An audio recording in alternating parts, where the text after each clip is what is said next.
This is an edited edition of Hardcore Wrestling Radio, Episode 7, already in progress.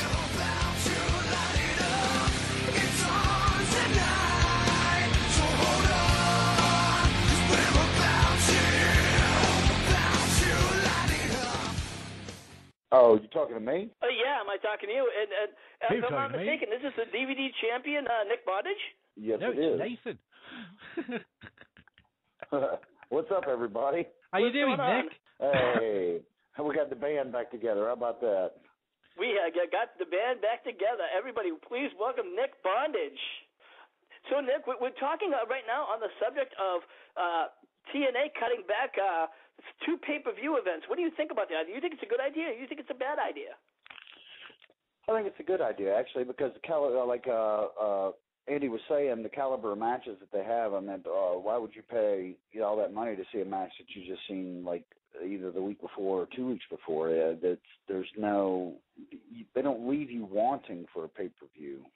Actually, I mean, because you're going to see the same thing on the television show. And I think, I've always been a firm believer that less is more, and the less that people see you, the more they want to see you, And so, if they cut back their pay-per-views and have, because look at WWE way back in the day when they had 4 to 5, maybe 6 major pay-per-views a year, and that was it. And that was good enough. That was perfect. I mean, because everything culminated so much to a point where it was like you had to have the pay-per-view to top it off, to make that magic happen. And when you have so many pay-per-views in a year, in WWE's case, I mean, it loses its luster and its magic. And in TNA's point of view, you're not going to see anything different on a pay-per-view that you don't already see on the television show. Yeah, I think what they need to do is broaden their horizons and do more house shows, and get out there a little bit more across America than focusing on pay-per-views. I think the ideal thing the WWE should do, and I don't know what you think, Nick, is Royal Rumble, because that's in January, SummerSlam, that's in the summer months, June, July, and then you've got WrestleMania, which is March or April, but depending on the mood for. Yes, that would. I was just thinking of one at the beginning of the year, one in the middle, one at the end. Because there's just no time to build up any feud, and they just seem to be just thrown together to make a pay-per-view. Yeah, no, you've got 3 weeks, 3 weeks in between each pay-per-view, 3.5 weeks. So really, you've got 6 shows total, and that's if you cross over into SmackDown as well, to build any kind of major angle where either a title is going to change hands or some type of gimmick match, and that's just not enough time. It loses its appeal, its intensity. The only thing I can see is if they still want to keep running with the same amount of pay-per-views per year, why do they have to have people? I know it's their main sellers, but why do they have to have CM Punk on every single pay-per-view? Why do they have to have John Cena? If John Cena and CM Punk are having a feud, let them have a feud. Don't let them participate in any pay-per-views so the feud can still go on. Let them miss 3 or 4, and then on the 5th pay-per-view, we'll all be hyped up because we haven't seen them on a pay-per-view, and it'll make a good match because the anticipation is there. That or on the show, you don't let them touch each other. Look at the anticipation and build-up there was for Rock and Cena, even though the match was just totally a farce. But, I mean, they didn't touch each other for a year. And look at the build-up and the appeal for that pay-per-view just because of that fact that they didn't touch each other. Because people just want it. It's like, just get the fuck over with. Exactly. Well, I mean, because it took a year, I think people lean more towards that point of it, like, oh, let's just get this over with, instead of I want to see this. It's going to be epic, But I think when it has someone like Cena and Punk, then you want to see it. And if you make them wait a little bit longer, the anticipation, not to mention, I'm sorry, but I'm not going to buy each and every single pay-per-view that's on the calendar when there's like 12 or even 13 or 14. If you have 3 or 4, I might be inclined to buy 3 or 4, especially when they're like, what, $40, $50 a pop? Do the math. I'm sorry, I ain't got that kind of money. And if you don't see the main event on Raw and SmackDown, they seem to do this little swing now where, let's say it's John Cena against CM Punk having a fight at the next pay-per-view. All of a sudden, a week before the pay-per-view, they have CM Punk and a person of his choice against John Cena and a person of his choice in a tag match. Isn't that putting them together before the pay-per-view? Doesn't that kill the atmosphere? Mm-hmm. Putting them together as a tag team just before a pay-per-view is the same as watching them having a one-to-one, because at some point they're going to be one-to-one. They're going to get tagged in, and it's going to be one-on-one. Mm-hmm.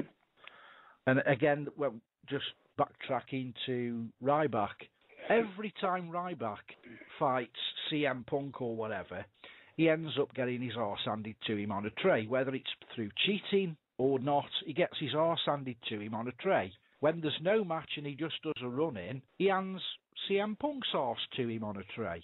So what does that say? They just don't know what to do with the storyline. Yeah. 1 minute Ryback can beat CM Punk on a one-to-one, no problem at all. He's no competition. He just does one move on him and he's completely unconscious. Yeah. And when they do have a match, it takes 15, 20 minutes of just walking around the ring. Yeah, but in a 10-minute match, he's getting his ass handed to him. Yeah. I mean, the last pay-per-view was a complete joke. I mean, I think he stomped around the ring a couple of times. Feed me more, which is really childish. I don't know if it's just my age, but it just comes over as really childish. Mm-hmm. It's a real shitty gimmick. It's I don't even know what the gimmick's trying to achieve. Just that he thinks he's either. Goldberg. Yeah, I don't either. It's you know, there was no climb, you know. I mean, it was. Let me. It's so frustrating. It really is.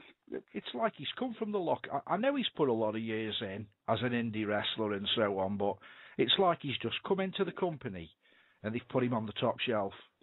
Mm-hmm. And there's people who are working, who've worked the butt off at the bottom, who are just getting nowhere. I mean, Cody Rhodes is just stuck as a mid-carder. Yeah. He's doing nothing. Christian, you know, Christian is every bit, you know, heavyweight champion caliber. You know, I don't even know if he's even still there, if he's even still on the shows or not. I haven't watched wrestling, and I couldn't even tell you when was the last time.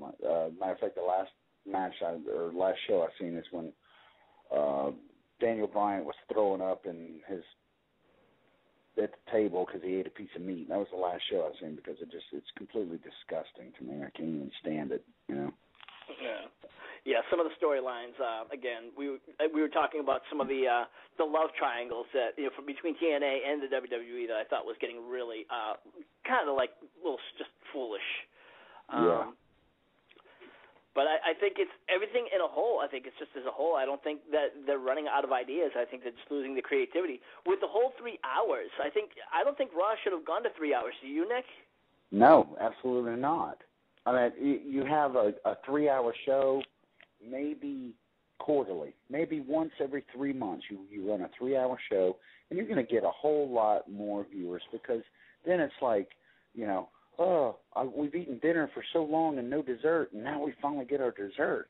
Wow, man, this is awesome, you know? But if they're going to do a 3-hour show, why can't they work it out with someone with a bit of common... If I was doing the show now, and they said to me, you've got to do 3 hours, I would have the first hour, the usual drivel that they put on. Hour number 2, up-and-coming indie-style wrestling, people who are trying to get into the big leagues, people like yourself, Nick, get people doing their showcase for an hour, and then finish off the show with the top lane stars, which, if they put them in the middle, people are going to watch those because they want to see the end of the show. But if WWE decide to do that, they'll either put them at the beginning, where people won't turn on for the first hour, or they'll chunk them at the end, where people will turn off after 2 hours. Why not put them in the middle? Give them an hour, 5 or 6 matches, indie guys, let the crowd decide, with an official proper vote by people who are actually in the building at the time. None of this texting that's fixed. Let them have a little card, a voting card, and on the way out they stick it in a box. And it's undone in front of everybody. They count them all up, and you've got a contract. You've got a contract. Do it that way. It sounds that sounds like a great idea. But you know, the biggest thing with the WWE, especially now with the 3 hour, with the extra hour added in, you know what I noticed that they do the most since now? I see replays. All you see is replays, and I'm like, why do they bother? They're like, earlier tonight, you saw this. It's like, we just saw this 5 minutes ago. Why do you need to show us again? And they'll show it again an hour later. And then they'll show you something that happened on Raw 3 weeks ago. Because between that and then mixing in the SmackDown stuff, that's how they fill up their 3 hours, which is stupid. I mean, you're going to have a 3-hour show. Keep it separate. Keep SmackDown and Raw separate, because then it gives the appearance of 2 separate entities. You know, 2 separate companies. It's almost like a rival company, which is good for business, you know, by keeping it separate. And then, like Andy said, I say take a little bit of that time that you're not going to have filled up with your SmackDown crowd and showcase either maybe some Florida Championship Wrestling guys or indie guys or something other than what they're doing. It's asinine, you know. You can't keep eating mac and cheese every night. You're going to get sick of it. Yeah. Absolutely. Well, listen, guys, we have 90 minutes before the show, 90 seconds before the show ends, but we will have like 15 minutes after the show for overtime. If you guys would like to stick around, I would like to always thank Andy, the son of a bitch. Also, I would like to thank the DVD champion Nick Bondage for stopping by, and of course, the WWE fan for stopping by. So, but now we can continue on and just keep. Sorry to interrupt, guys. No worries. Do you want me to do this report on the update on Triple H's control on the WWE? Sure, why don't we go there? Reports continue to come in that Vince McMahon is still the man in charge. Apparently Vince keeps himself low-key at Raw events, spending most of the time with producers and officials. It is said that Vince mostly talks with talent on the way to the curtain, so he's in the gorilla spot by the sounds of it. Over on SmackDown, he has seen much less. He wants Triple H to gain the experience of running the shows. However, reports say that Triple H is in charge. Things feel a bit more out of control because he's lacking Vince's leadership skills. Well, if that is the true case, then, as I said before, Triple H might be an awesome wrestler, but that doesn't make him an awesome businessman. And I'm sorry. The show has been going since... officially, Triple H is supposed to have been taking over. It's progressively got worse. I just don't think because he's a good wrestler, he makes a good businessman. Not at all. He's not old enough yet. I mean, I don't think you can run a show without that. I guess be a part of it. At least until you're in your 50s. I mean, look at I was just watching the other day. Fritz Von Erich. You know, he ran a very lucrative wrestling promotion there in Texas, you know, and he didn't take over the reins of running that until he was in his 50s, because then he was completely out of the spotlight, other than a few little things that he did with his sons. Yeah. I know this is going to sound a joke now, and people will probably ridicule me for it, but I really think somebody like Paul Heyman would do a damn sight better job than Triple H. Oh, I agree 100%. I agree. As long as he can take himself out of the show. Yeah. I don't think whoever runs the show is ever going to be another Vince, where he can be up front and run the show as well. I don't think anyone has got that ability. I really can see somebody with the likes of... Well, look what Paul Heyman did on a shoestring. No matter what anyone says about ECW, he ran that. He might have robbed Peter to pay Paul. Guys were complaining he never got paid. This has been an edited edition of Hardcore Wrestling Radio, Episode 7. If you would like to listen to this whole show in its entirety uncut, just go to blogtalkradio.com/Hardcore Wrestling Radio. Thank you for listening.